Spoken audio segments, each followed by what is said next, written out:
ان انت الباسورد صعبها شويه، يعني مش لازم اسم مراتك وعيالك وتاريخ ميلادهم مع بعض، حط تكه كده في النص تصعب الدنيا شويه. بص انا شايف، انا مؤمن جدا بقى بحاجه مهمه جدا في موضوع الباسورد، انك انت حكايه صعبه وما تصعبهاش. بص انا زمان لغايه مثلا 2018 كنت حافظ تقريبا كل الاكونتس بتاعتي بمختلف انواع الباسورد بتاعتها بكل حاجه.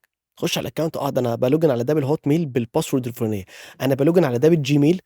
بس بعد شويه، بعد ما جويند اخر شركه ابتدى الموضوع يبقى صعب قوي. لا موضوع.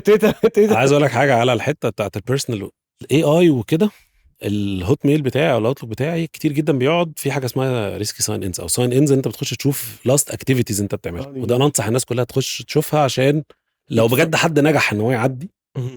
فلقيت كميه محاولات اتاكس رهيبه من بلاد كتير جدا وكلها مكتوب جنبها فيلد فيلد فيلد فيلد فيلد.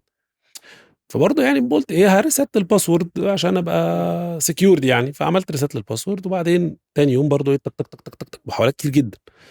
فهو اصلا لقيت اللي ظريف ان هو مايكروسوفت كاتبه او الاوتلوك كاتب ايه، قال لك طالما هي فيلد ما تشغلش بالك. هو كده كده يقعد يحاول كتير مش هيبطل. بالظبط. فهي الموضوع ده يا جماعه، هي الشركات هي طول الوقت في ناس بتحاول تاتاك البابليك ميل اللي هو الجيميل والهوت ميل وفيسبوك ومش عارف ايه وبتاع.